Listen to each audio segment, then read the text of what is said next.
Hello, hello. Welcome to another Write Once, Read Many. Chapter 23.4. Or Arc 23, Chapter 4.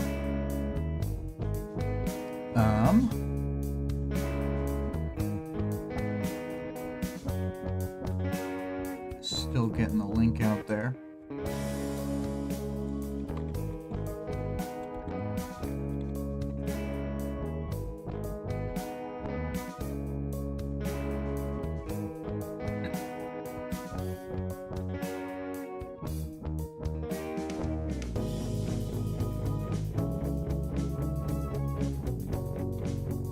All right. This time, the mic is working. So hi, Greg. Let's turn down the music a bit.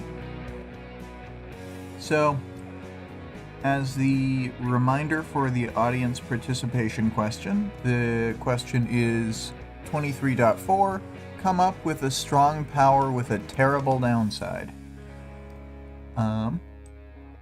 I was happy to see during the last recording that right as I was posting the question, I got an answer from someone who doesn't answer very often, so that was kind of cool. As far as themes, I don't know if this is really a theme, but I put therapy. We see various therapy things throughout this story, and people talk about other people and how they should go to therapy. Or how they used to live in a mental hospital. So it's kind of a theme of this story. And then there was self-reflection. And I also put down connection/isolation. Oh no! The image didn't pause correctly at the end. But there we go. Final product. The butterflies in the overcast sky. So yeah, connection/isolation.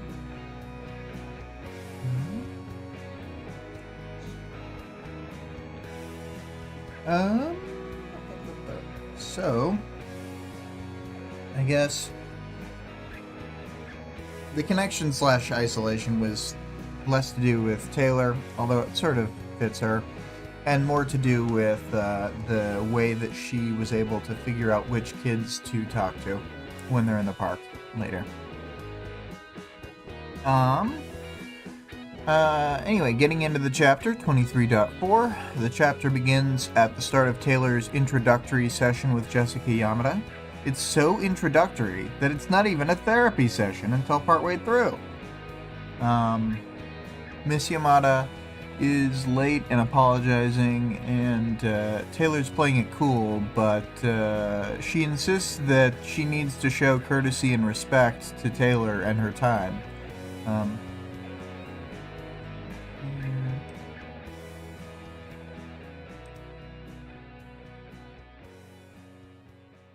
Oh yeah. So, Taylor is so shocked by someone telling her that they respect her that she gets distracted from judging the room they're in and how the desk is way too big for the tiny Miss Yamada. She's just going on and on about this can't possibly be Miss Yamada's room. She hates planes and big desks. Anyway, so Yamada wants the session to focus on getting to know Taylor, who is, of course, quipping. Taylor says, "About me? This could be a long session." That's not going to be my Taylor voice. That was just my sassy voice. So after asking how Taylor is and getting a pretty uninformative response, Miss Yamada explains that it's okay, and in fact expected that Taylor talk about her feelings. She doesn't have to just say she's fine, and, be kind of agreeable or whatever. She actually can just say how she's feeling. That's the point of what they're doing. Anyway, so Taylor feels better after talking to Glenn and Chevalier, and she's expressing that to Miss Yamada. And she goes on to explain that she's been very restless. She had been doing her running routine. And she says every other morning. I think it had become every other morning and like lapsed to that. But at the beginning of the story, she ran every single morning. So the whole time Miss Yamada is taking notes of things as Taylor is talking through them. And so Taylor explains that she thinks she was doing more good as a villain, even when you factor in all the people she was hurting. And Miss Yamada is sort of providing an alternate way of looking at things, and she's teasing out Taylor's thoughts a bit more. This is one of those sections where it's like I went back and forth where I tried to write like a good summary of what was happening, and I just thought it would be like faster to quickly read the dialogue and then talk about it a bit. But do you think that maybe you're hurting people less? But the sum total is worse. It's like if you go back to the very fundamentals of right and wrong, you have to ask, if most people acted the same way I'm acting right now, would society be better off? Okay. And you think society would be better off if everyone acted like you? Sort of. Yes, I hurt people, but I hurt people who deserved it. And when I had the resources to do it, I helped a lot of people. In this hypothetical reality where most people think like you, correct me if I'm wrong, transgressions would be punished. Yeah, guess so.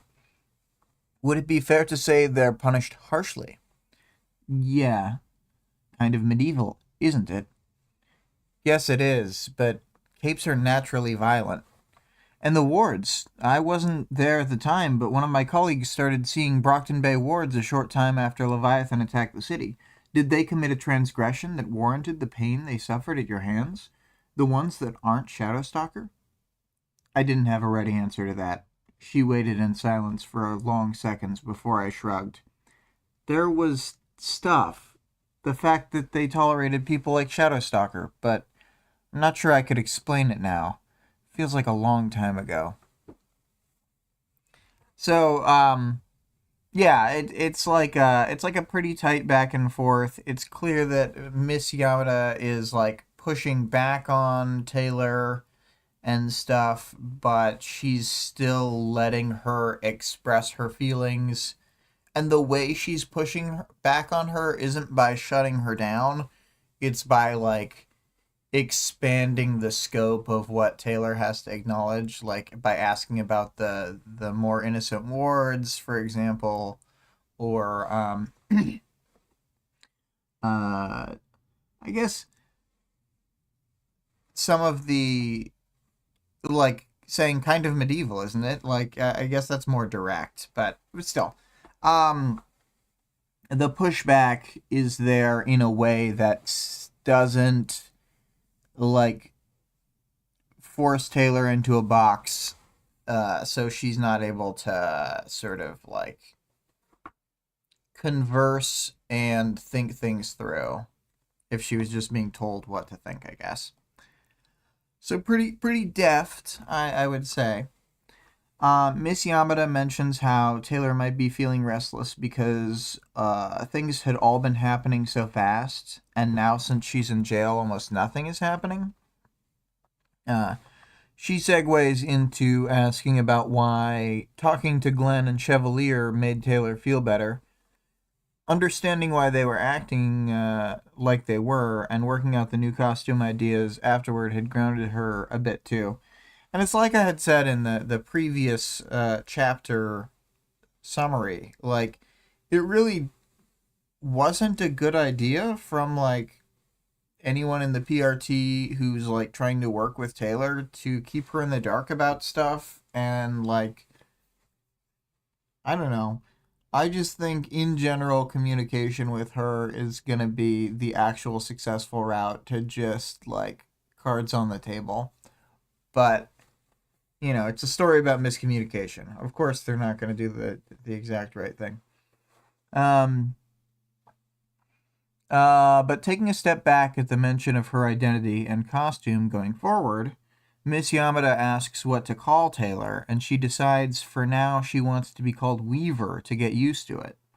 Miss Yamada asks if Weaver wants anything and takes notes about tea preference for future sessions, which prompts Weaver to ask about all the notes. Miss Yamada explains that she knows a lot of things that she's been told about Weaver, but she understands the context in which the information was given was pretty like adversarial, etc. So she doesn't want to take for granted anything that she isn't directly told by Weaver now. And she also explains that she made a timeline of events to try and get a better sense of things.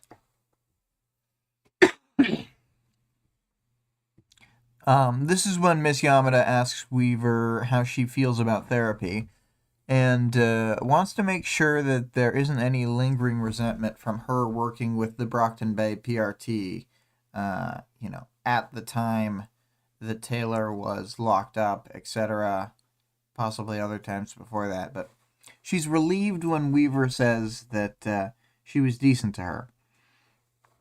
And now Miss Yamada starts to ask about what Weaver thinks her goal is here.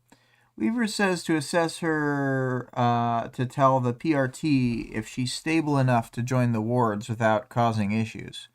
Miss Yamada does just sort of flat out say no and says that her goal is to help Weaver. And then starts to lay out that there are two major paths forward for Miss Yamada to act as Weaver's therapist or to act as her advocate. And after considering the options, Weaver decides that even though Miss Yamada would be an effective advocate, she wants her as a therapist anyway. So Weaver starts trying to express her feelings about this, or about things in general. Starts trying to therapyize.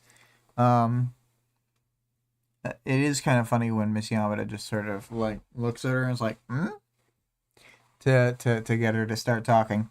But she says that she's worried that she's a bad hero, and not just that if she was good at being a villain and bad at being a hero, doesn't that mean she's a bad person? And Miss Yamada pushes back on certain points of this, but more or less just not letting Weaver beat herself up over this, like not feeling like enough of a hero yet. She's saying that it takes time, etc. She needs more practice at this. And, sticking her to her name, Weaver is able to weave through this conversation like, man, you don't even get it. When I was a villain, I didn't have to try. I was good right from the start.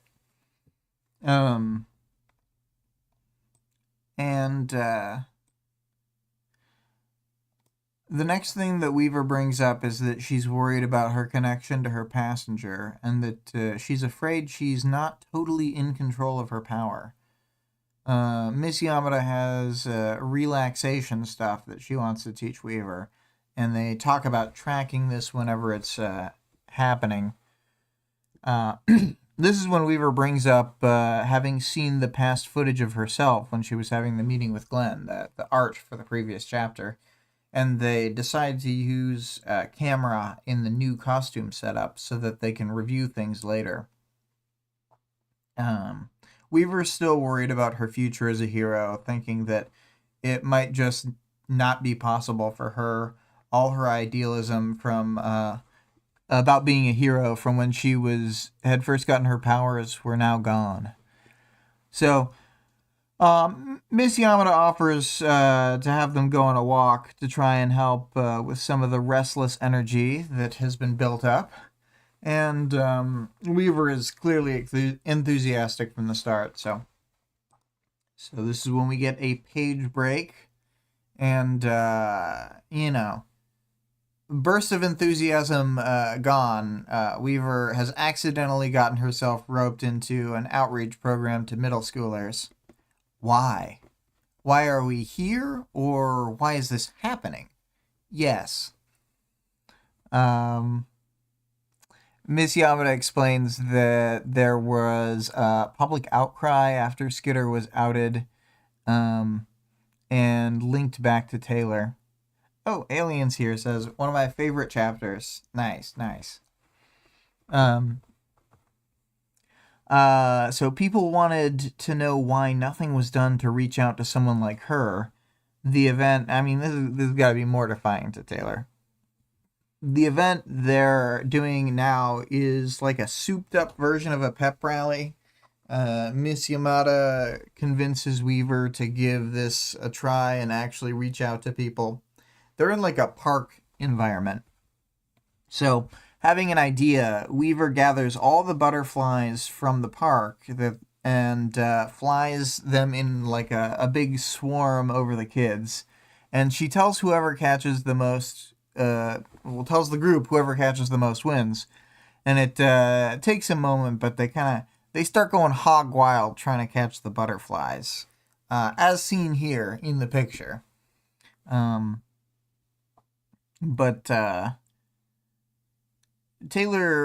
Weaver, as she shall now be practiced known.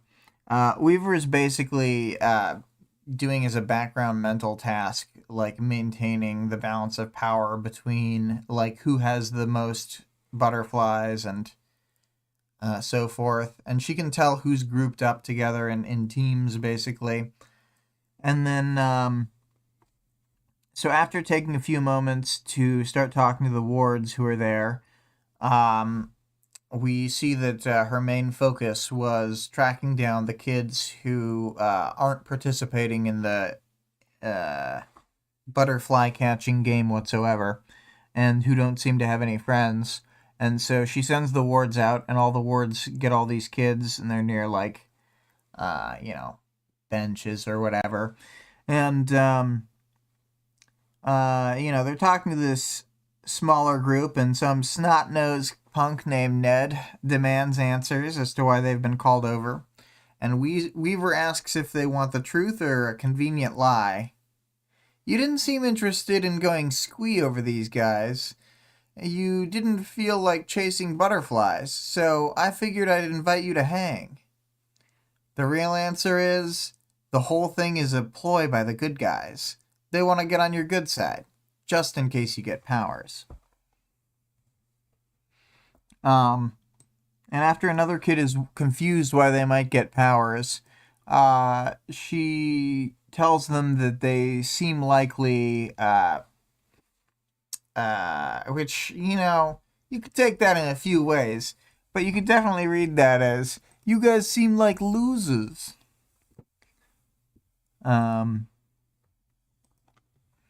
So, one of the wards, starts to, get antsy after Weaver brings up trigger events, and, she uses this as evidence that she's being honest with the kids. Reynard, who is the only ward she's with who gets a name in this chapter, concedes that it's not that big a secret, and then Weaver says she didn't know about it until months after it happened to her, but it's how you get powers. Miss Yamada interrupts for a moment to make sure they all know it doesn't work if you're trying for it, which is actually new information for Weaver at the time. When explaining why she picked them, Weaver says that it's a trend for people who get powers to have already been a loner in their unpowered life. When Ned openly scoffs at the idea of joining the wards if he got powers, Weaver starts to explain that you can become a villain instead, which she is cut off by Reynard not approving and immediately saying, becoming a villain isn't an option. And one of the other wards asks Miss Yamada to shut this down, but Weaver insists she's going somewhere with this, and she's allowed to continue. I always hated the speeches when I was in school. The preaching in auditoriums, the one-note message, stuff like saying, drugs are bad. It's wrong. Drugs are fantastic. People wouldn't do them if they weren't. They make you feel good, make your day brighter, give you energy. Weaver. I mean, this is a classic moment. I think this is probably another fan favorite if I had to guess. So, but anyway, people hear the message that drugs are bad, that they'll ruin your life if you do them once, and then you find out that isn't exactly true because your friends did it and turned out okay, or you wind up trying something and you're fine, so you try them again. It isn't a mind-shattering moment of horrible when you try that first drug. It's a subtle, it creeps up on you, and you never really get a good, convincing reason to stop before it ruins your life beyond comprehension. I never went down that road, but I knew a fair number of people who did. People who worked for me when I was a supervillain. And then, of course, Taylor thinks to herself that the headlines will be ex-supervillain wards member recommends drugs to kids. Or Weaver, I should say. But she does, in fact, feel more like herself giving this honest take on things. It's the same, being a villain. I went there. I did that for a few months. Risked my life. Hurt people. Made an incredible amount of money. But I look back, and it wasn't worth it. I value the people I got to know and love far more than I do the money, the power, the fame. They're the only thing I regret leaving behind. Then,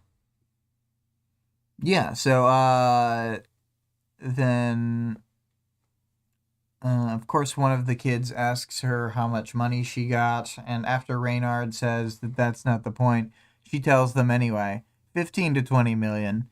And that's just in a few months' time, if you think about it. It's about 3 months. Miss Yamada is almost done with letting Weaver go down this road of conversation. Alien Cat Daddy says, God, was it only a few months? Jesus. Yeah, I think it was about 3. And then Greg says, Taylor speedran villain life. Yeah, totally. She's got to be the best at everything. But then this is when we witness the invention of Weaver Dice. Instead of getting totally shut down, she manages to convince them to let her go on a little further. She collects the name of all these loner kids and starts an activity where they think up trigger events. And the events get all swapped around, handed in pieces of paper to different people. Weaver and the Wards, that's my new band name, assign powers to the various kids. And they choose if they want to be hero or villain aligned, and if they want to be on a team or not. And I kept pulling quotes. There's a lot of good lines in this one. Ned gets the ability to fly, and some sort of ranged attack, kind of like Legend. Sweet! But no power is really that simple, so you fly by blowing, like a balloon with the end untied, or only with more control. You attack by blowing, too. No, that sucks. Yeah, what a nerd indeed. To force these small children to play a role-playing game to learn about not being a villain, probably. Oh, God. Greg brings up a good point. This sort of gives us that data thing. It doesn't suck. It blows. Alien says, Weaver Dice is real, correct? It is real, in so much as there is an RPG that is called that.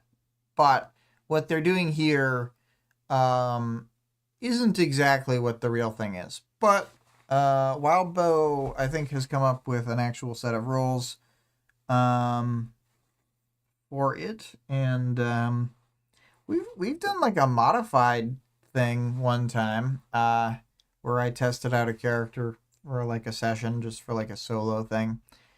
It was kind of interesting to just do a thing like that, but Haven't tried like a real campaign of it. Anyway, skipping down to the other part from the Ned fiasco. Your powers came with a drawback. I blow air. I already got screwed. Your power came with the ability to understand air currents, which you need to fly. But they erase something else. Your sense of direction is gone, unless you're using it to fly. Whenever you go out, you get lost. Or wherever you go, you get lost. It's bad enough that you can't do anything on your own. Unless someone here asks you to join their team, your life is ruined. What? Fuck you. It happens. Let's hope the others have more luck. Yeah. I love Taylor messing with this kid. I mean, she's not wrong, but also it's very fun. So the wards help them come up with ideas for bad rolls. The ideas are basic but good examples. They run through some scenarios and roll some dice for a bit when Weaver brings things back together. The villains were in bad shape, and the heroes had been able to stay a lot more safe consistently in the game for however many rounds they had gone through. After Ned complains more, Miss Yamada backs up Weaver's claim that being a villain is difficult and so forth. And the authority that the kids lend to an adult annoys Weaver, since she's the one who's actually been a cape, shakes fist at Cloud. So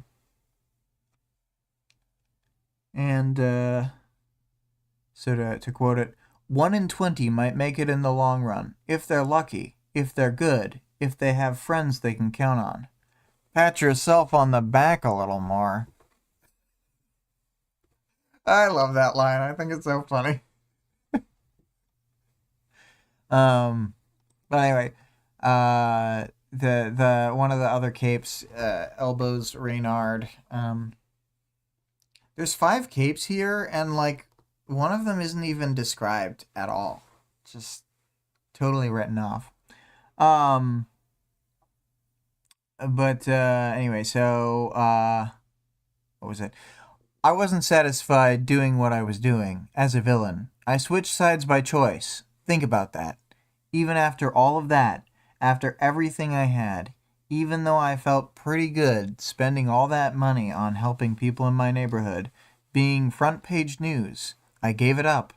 So let's say there's an Endbringer attack. Time to decide. Do you volunteer? Nobody moved. We need volunteers or it's over. Hero or villain? Maggie put her hand up. 1. Not enough. So they go around more and they get the volunteers. Then they play out the scenario. Ned says that Weaver rigged the game because she made it 1 in 4 chance that they die. We had only seen them roll a d6, so I'm not sure how they simulated 1 in 4. But, you know, they could have a d20 or a d4 or something. I don't know.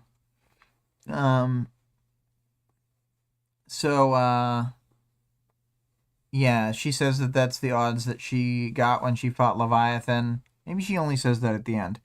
But right as she's finishing all this up with the entire group, they have their phones go off at the same time. She knows without having to look at it, it's an Endbringer attack.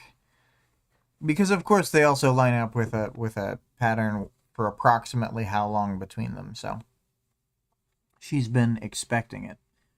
Miss Yamada answers the phone and she relays that Behemoth has been detected below New Delhi. Defiant is going to make a hasty paint job of her old costume in one of the ships, and her new colors will be on her like proper armor. So again, she is some sort of middle ground where metaphorically her costume is following this trend where she didn't want to be this fully changed Weaver, but she didn't want to try to go back to being Skitter either. So now she's a bit of both.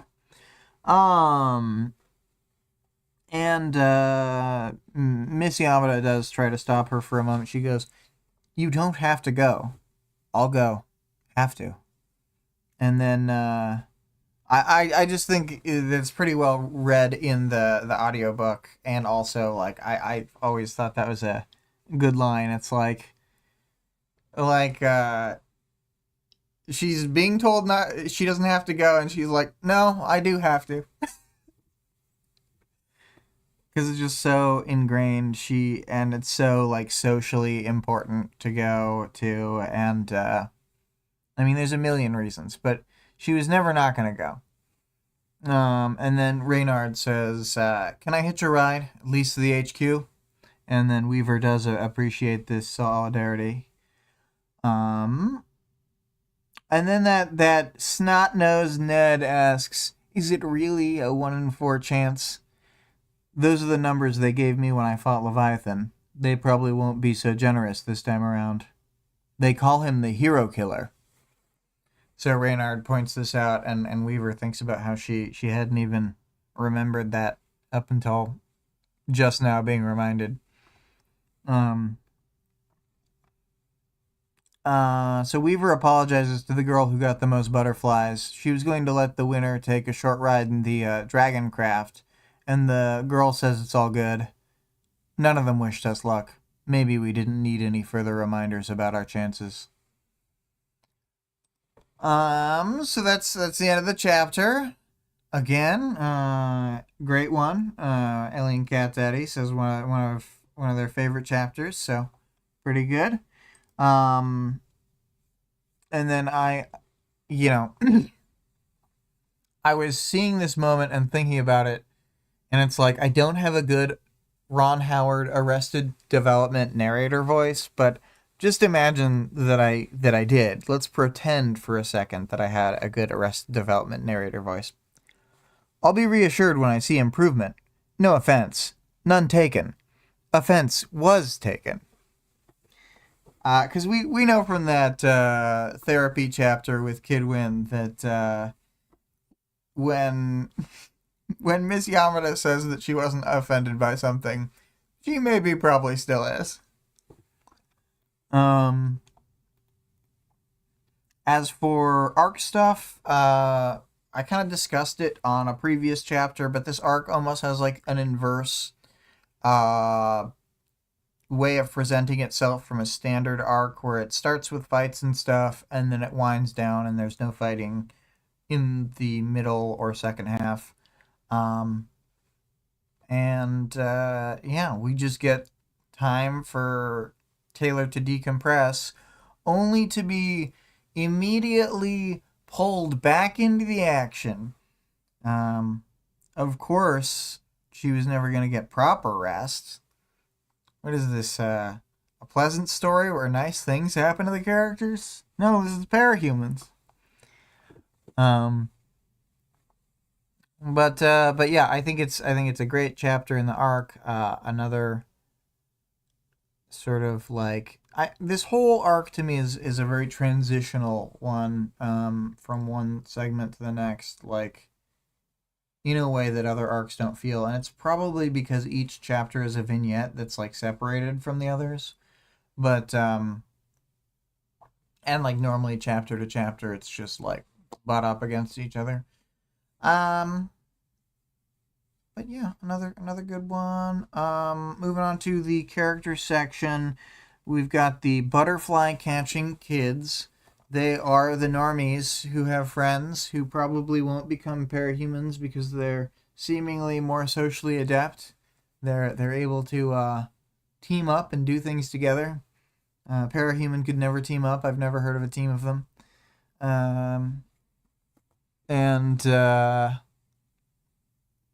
But yeah, Taylor sort of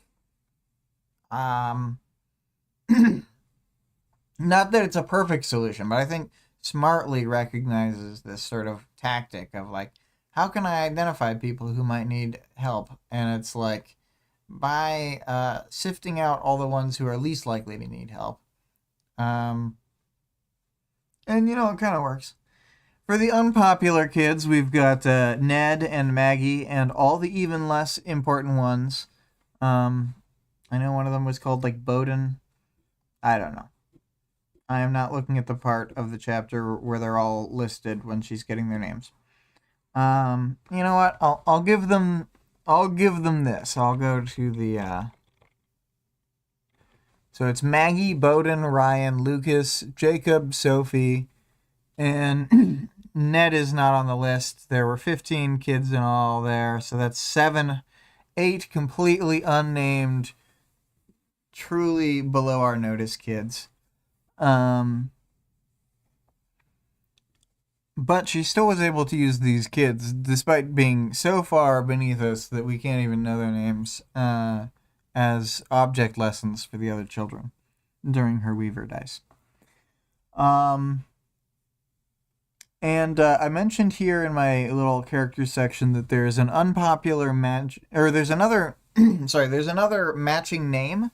There are, not that many matching names in Parahumans. It's pretty, usually only one character has a given name, sometimes two, and then there are a few cases where shockingly 3 people are named a common name like Chris.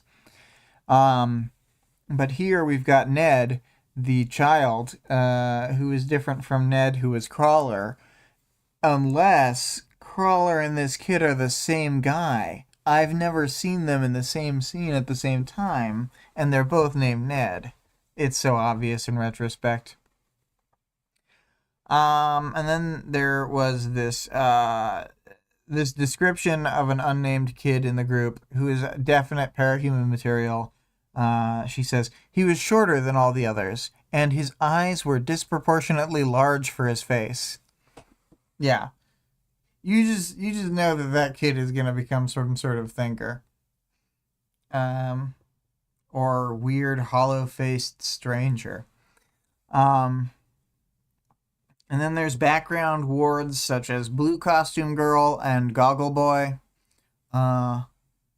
They are generic enough that we have no idea what their deal is, except that Goggle Boy has a bunch of pens. And dice. Maybe he can fabricate stuff. But it's kind of funnier if he just had all that stuff on him. Anyway, then there's Reynard. I looked up. I'm like, this is clearly like a name of some import. His name is from cursory research. The name of an anthropomorphic fox in medieval European literature and folklore. And when I looked it up, I thought to myself, this fox is awful reminiscent of the Disney Robin Hood fox.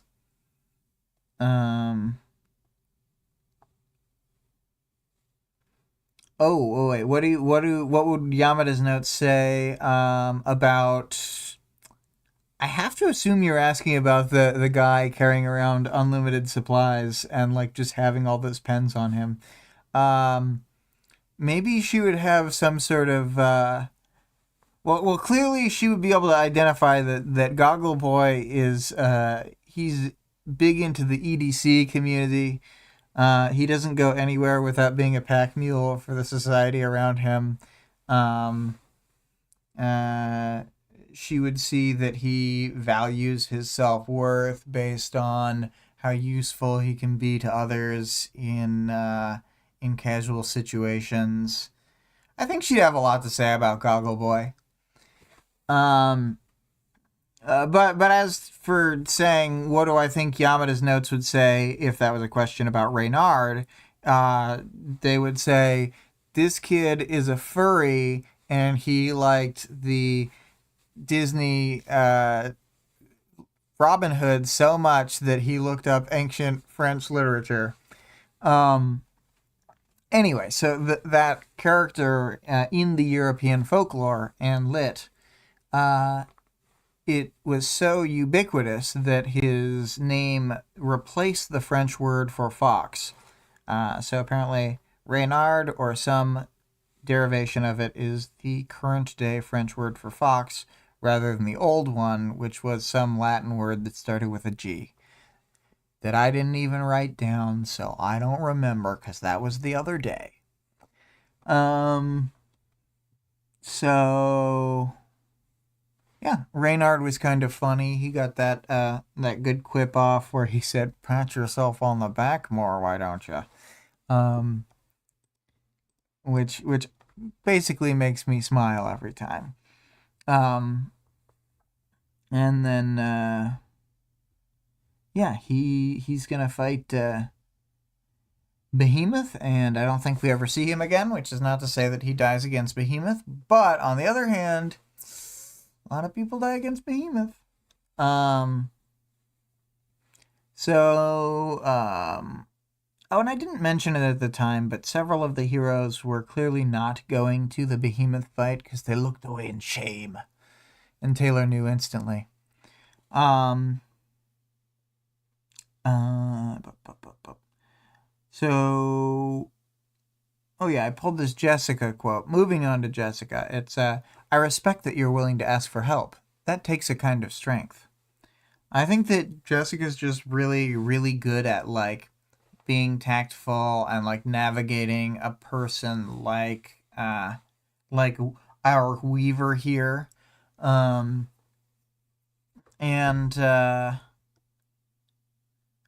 I think she makes a lot of progress and earns a lot of trust during this session, and probably because we already know that Taylor has a really, like, high opinion of her when she's thinking about her as a potential advocate, but it's sort of I just think the way Jessica handles the situation is pretty much perfect. They're a really good match for each other. And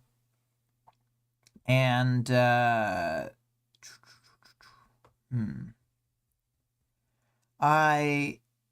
don't know what else to say about Jessica. We do get a lot of her in this chapter, but I was kind of saying it all along. I mostly have the one, like, stark note of the. Oh, you know what? I didn't think about it, but we could sort of compare. We know her out of the therapy session, how, like, frazzled and not put together she is. I feel like she's really in her element here, and I don't think she has to, like, fake things with Taylor in the way that she does with some patients where she's, like, more afraid of them. But it's hard to tell because she's got, like, a pretty solid poker face, so we don't really know. But moving on from Jessica to Taylor. I did my best to, in the recap, call her Weaver after the point at which she asked to be called Weaver to get used to it, but I have to get used to it too because I don't call her Weaver very often. Especially because her identity is public, so people will just call her Taylor all the time. But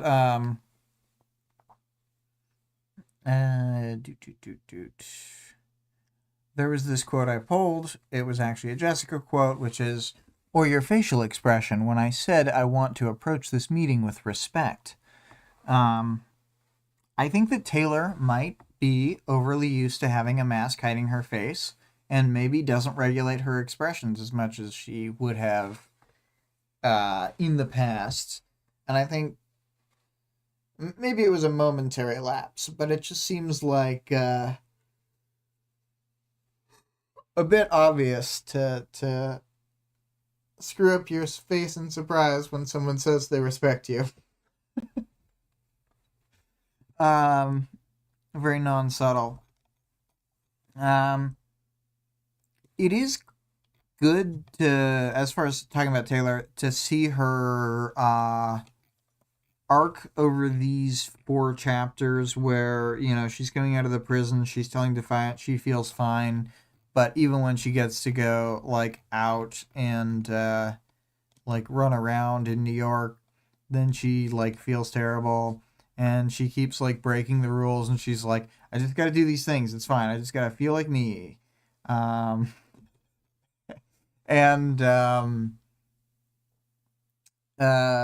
then, you know, things are even worse in the next chapter. She just goes from prison to prisoner transport duty, and she feels terrible.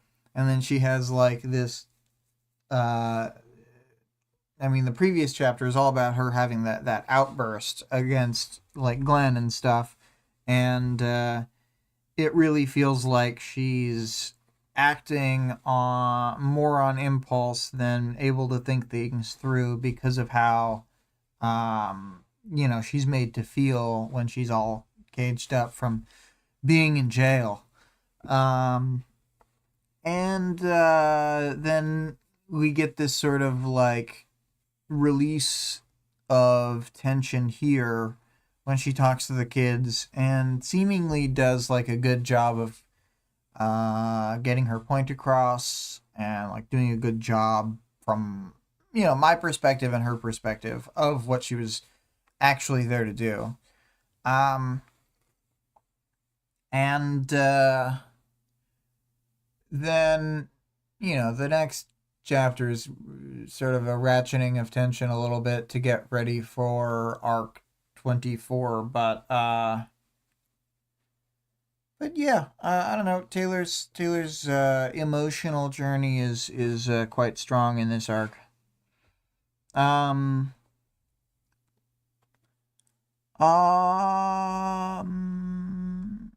guess I don't have that much more to say about Taylor. I will, as always, talk about her more in the next chapter.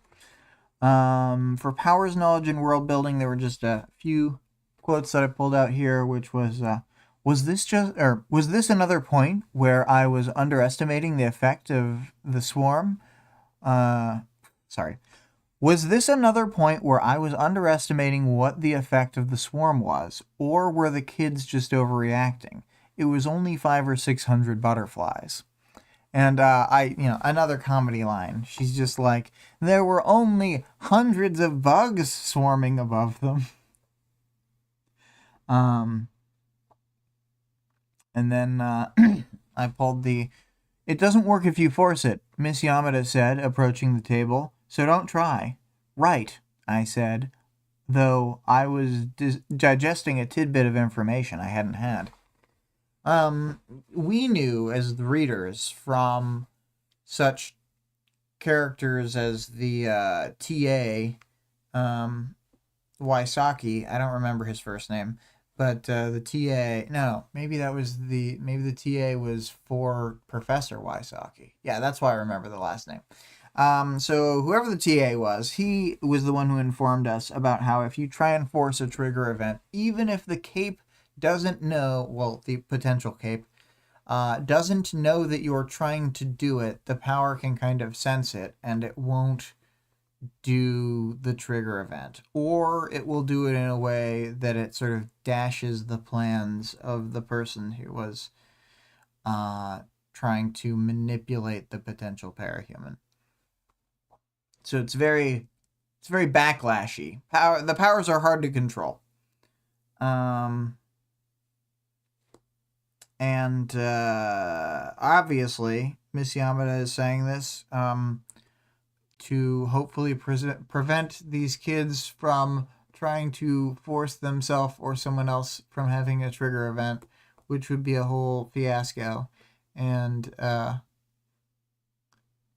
I will say that at least in the background of future material, it will be mentioned that people have tried to do this.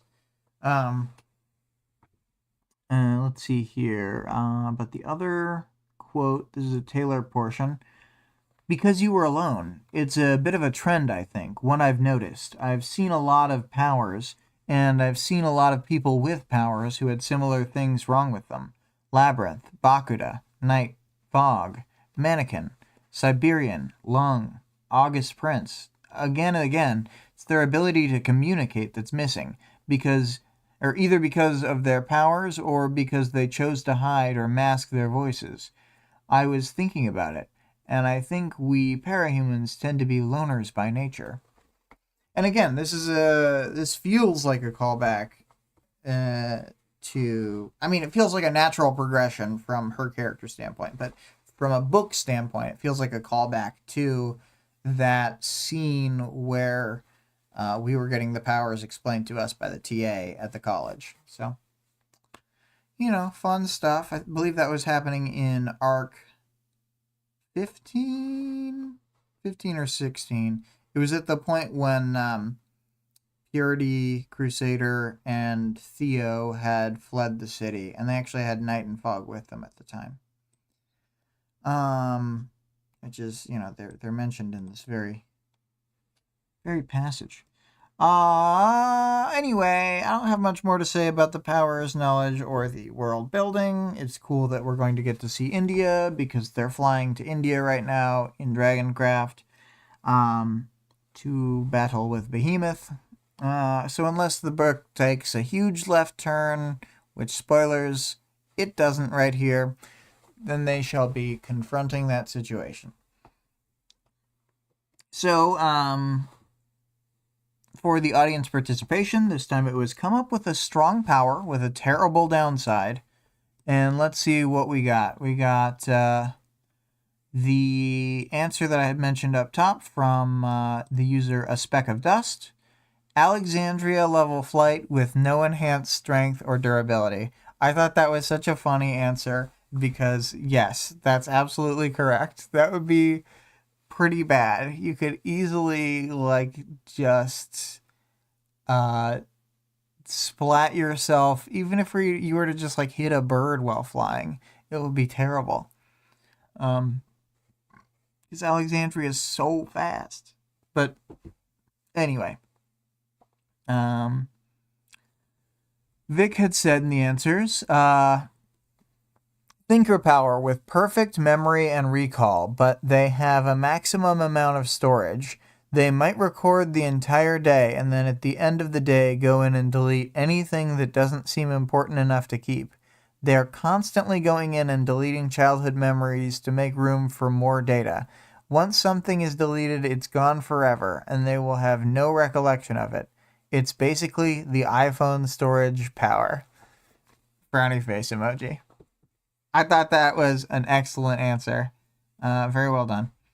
I was going to come up with one and I didn't. Dear Lord. Greg said, if it's exposed to air within 2 miles, you taste it. It's an amazing sensory power. You have fabulous range. You can discern the direction and distance to the taste, but you can pinpoint important tastes like blood, but you can't filter it out. Best you can do is put it to the side, like pushing a moldy piece of bread off your tongue into your cheek. There are a lot of unpleasant tastes within 2 miles. Trash, toilets, harsh chemicals, butchers, animals. You aren't comfortable anywhere, and it makes it impossible to enjoy food yourself. The taste of the rest of the world intrudes too much. That is pretty bad. That's a pretty powerful power with a pretty bad downside. You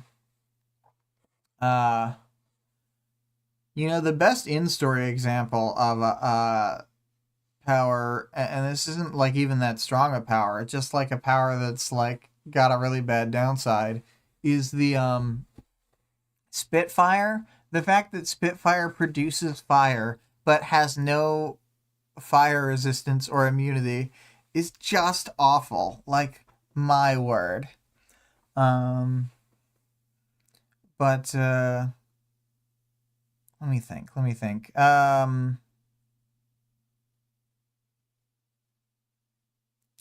Oh, if you were like an immovable object, but you also couldn't like walk around.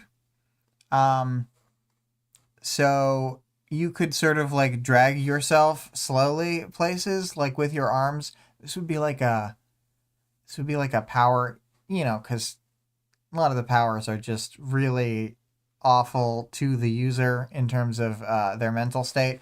It would be a power from feeling too trapped as a paraplegic, but now you are like bound to this always on power that makes you an immovable object to others, but you can still sort of drag yourself around to a certain extent. Because that would be a really powerful power still. But like, it would be pretty hard to utilize. Anyway,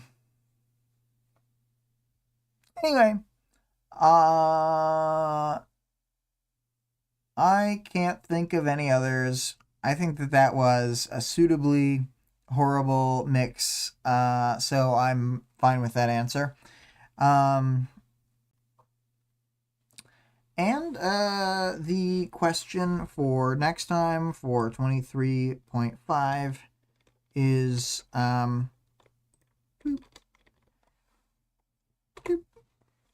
what Tinker device would you have Defiant make and maintain for you as penance for the way he wronged you in the past? And this question does imply that he has wronged each and every one of us individually in different ways in the past. So, feel free to take that into account in your answer. What he did to wrong you, if that tickles your fancy. I am going to start up the outro stuff. Let's start that and start the speed draw. All right, so the music you're hearing, it has been for the last few arcs, is Imago by ScarlettXOX. You can find her work at twitch.tv/Scarlett_Rogue. Our Discord server link can be found in the description of the stream and of the channel. The author of the work being discussed can be supported on Patreon at patreon.com/Wildbow. And the full text of the work is available for free online at parahumans.wordpress.com. There's also a fan-made audiobook of the entire work at audioworm.rain-online.org. And, probably going to increase the volume of the song and mute my mic and just let it play out. Thanks for being here. Thanks for listening if it's the future. Cheers for the stream, Greg. Thanks. Yeah, we'll see you next chapter.